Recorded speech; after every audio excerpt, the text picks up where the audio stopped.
Aloha mai kako, e komo mai curtain call, a weekly program of reviews, previews, interviews, and features of and or with the great art and artists on Maui and beyond. I'm Paul James Brown. I want to express my heartfelt gratitude to Adam Lightplay for filling in so ably while I was on the mainland, and I am certain his excellent perceptions contributed to the success of both Steel Magnolias and Cabaret, which is sold out. Maui On Stage is presenting Walton Jones, David Wall, and Faye Greenberg's A 1940s Radio Christmas Carol, directed by Dale Button and music direction by Vanya Jerome. It's 7:30 p.m. at the satellite studio of WOV Radio on Christmas Eve 1943 in Newark, New Jersey, the temporary home of the Nash Kelvinator Mystery Theater. As each of the Feddington players enters, complaints are made about the move from Manhattan to Newark, the outrageous cab fare, $7, a broken down car. The players assemble. They have a mystery that they usually do, but since it's Christmas Eve, they are going to do Dickens' A Christmas Carol. When Fritz Canigliaro, Shane Borg, arrives, he hits on Judith Davenport, Courtney Pritt, who is also the target of affection of the MC, Clifton Feddington, David Nagard.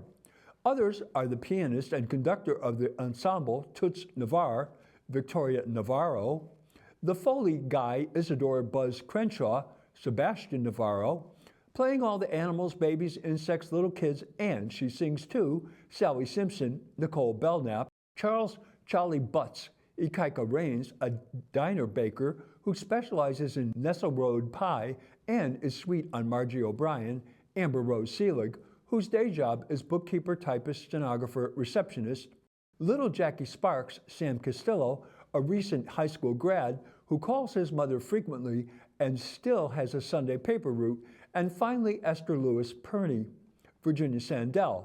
She is the audio engineer and transmitter supervisor. As time ticks down, they worry about their lead, William St. Clair, Ricky Jones, who is a film and theater legend doing his first radio performance. He will play Scrooge.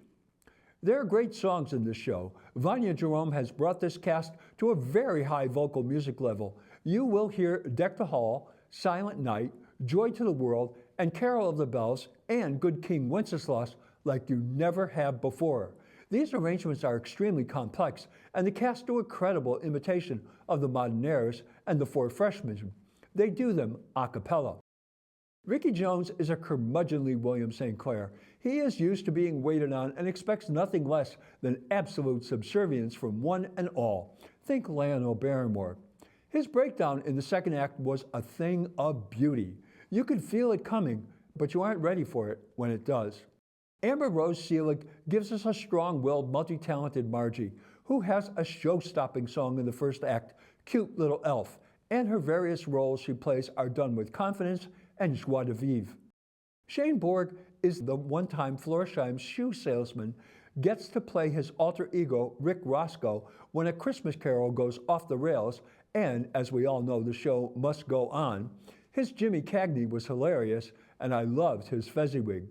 Ikaika Rains has an opportunity to show off an operatic quality voice that surprised everyone. It was one of those OMG moments. David Nagard is mostly in control as the MC until he's not. I never knew he was such a fine bass. Ms. Navarro is not really playing the piano, but you would never know it, and her conducting of the ensemble was spot on. Ever since I first saw Nicole Belknap backstage, I wondered why she wasn't on stage. Well, huzzah to Mr. Button, who cast her as Sally Simpson. She demonstrated a beautiful soprano on Carol of the Bells, and her portrayal of the 6 of the 7 Cratchit kids was hilarious, as was her Ghost of Christmas Yet to Be, demonstrated masterful comic timing and gymnast physicalization. Bravissima! I hope she will stay on stage in the future. Once again, Jennifer Oberg and her sewing hui have come up with authentic period costumes that enhance the quality of this show, and the set by Amanda Dellinger raised the production level of the show far beyond community theater. This show is running Fridays at 7:30 and 3 p.m. Saturdays and Sundays until December 7th. Go to MauiOnStage.com for tickets and information. They deserve full houses. It's a wonderful theater experience.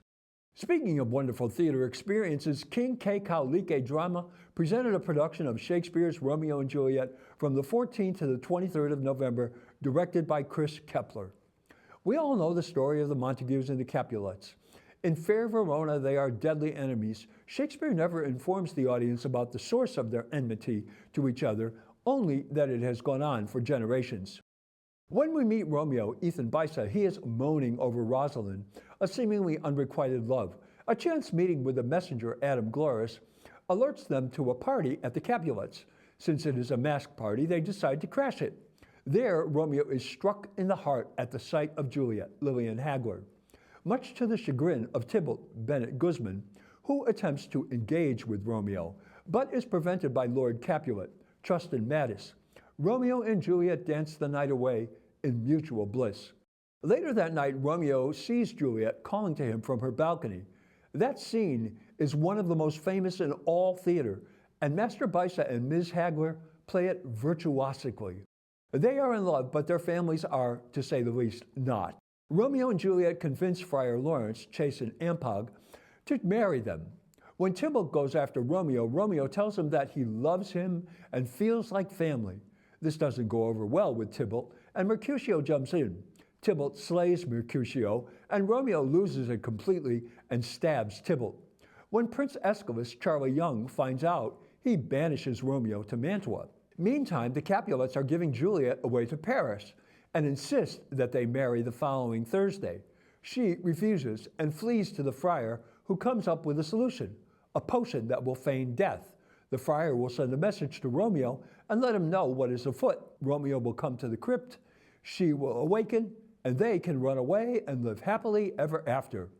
Of course, it doesn't quite turn out like that. No adult should ever play Romeo or Juliet. These characters are teenagers, and their behavior when played by adults is silly, but as teenagers, it is fully comprehensible. Master Bisa and Ms. Hagler hit every note. These lines that we all know so well were given with new energy and truthfulness. The passion they have for each other was fully realized, and the desperation of their acts totally understandable. This was outstanding work. As the nurse, Lucy Ella Boone Jess showed where her loyalty lay, not to her master and mistress, but to her lady Juliet. She knows what is afoot, but never reveals. Mylene Welch gave us a vibrant, jovial, and jubilant Mercutio. She was almost like a jester, but when it came down to business, she got down to it with gusto. The sword fighting was great and quite realistic. When the fatal blows were struck, there was an audible gasp from the audience. Mr. Kepler empowers his students. These are truly student shows. The costumes, which were amazing, were done by students along with Carrie Duke and Peggy Crock. One costume stood out among them all. It was the one worn by Lord Capulet. It was the Maui Madrigal costume of Chris Kepler's dad, the late Bill Kepler. I am sure he would have loved seeing it up on that stage. Congratulations to everyone associated with this show. The Bard of Avon is the summit of theater, the creme de la creme of acting. These young people have tasted it and triumphed. Outstanding work by all involved. Well, that's Curtain Call for this week. Mahalo nui loa for tuning in. I'm Paul James Brown. Maui strong. Ahui ho.